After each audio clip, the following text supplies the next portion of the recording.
So when you feel these feelings of truth, this is another important thing, is what does that mean exactly? What do you do when you can't breathe? Well, you just keep breathing.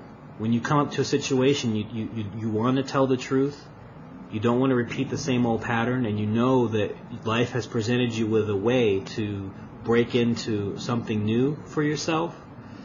Sometimes it's going to be hard to breathe. Sometimes you're going to want to run. Sometimes you're going to want to attack. The object is to not do any of those things, but to stay with the feeling, as if you were examining it in a way. Like, I am nervous about telling something to my lover. And then all of a sudden you might have these feelings rise up in your body, or your throat might get tight. Stay with the tightness. Examine the tightness. See what it feels like in your throat, or see what it feels like in your chest when that, or in your stomach when the butterflies come, or when you just feel like you want to throw up. Stay with it. Examine it. What's it feel like in your body? Befriend it in a way. Befriend that feeling, and you stay with it, and you keep breathing, and you keep an intention to move this energy out of you to get completion. Whatever, some kind of prayer always helps.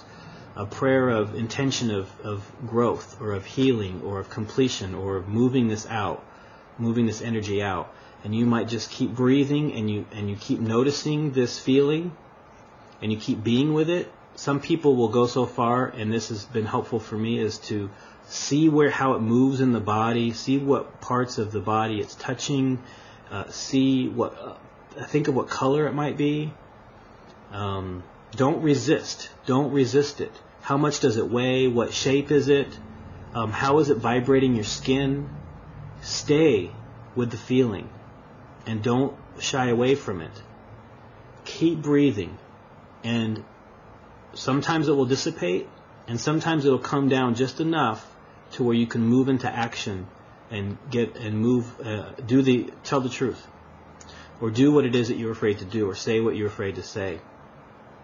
That staying with the feeling is critical, and it's key, and that's what we do. That's what we use: drugs, alcohol, TV, food, movies, violent films. Overindulgence of anything. That's what we use to not feel the pain and the fear that confronts us when we reach our boundaries, when we reach our borders, when we reach the edge of the safe zone. If you want to stretch beyond the safe zone, you have to stay with what you find at the edge of the safe zone and confront it and move through it, and don't resist. Don't resist it.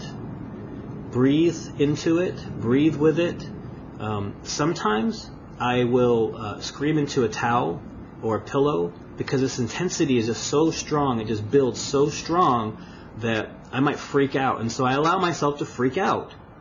And you will be surprised if you are stuck on something and you can't move, and you're locked up with this feeling. One of the number one things that I've learned to do is to scream into a towel. Just take a towel, and I put it over my mouth, and I just let go into this towel. Sometimes it takes 10 seconds, sometimes it takes 10 minutes. And sometimes I even put music on, really loud heavy metal music, or something that moves me, helps move that energy up. And once I do that, I see that something releases, something clicks, something lets go if I actually allow myself to experience what there is to feel and experience to begin with. It kind of opens up my energy, it opens up my body. And the intelligence that is trapped inside unfelt feelings blossoms out, and you see life from a different perspective. Because what was trapped in there before, repressed, denied,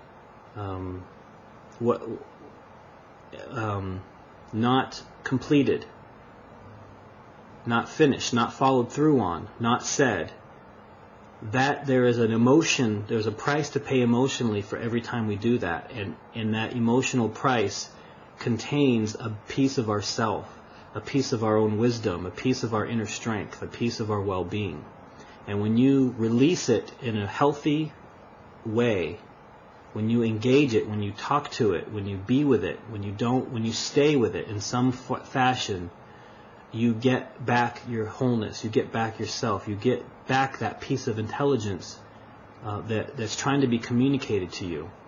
And you'll know more what I mean, and you may already know what I mean, but if you don't, you will when you engage this process and move through some of these fears and some of the pain.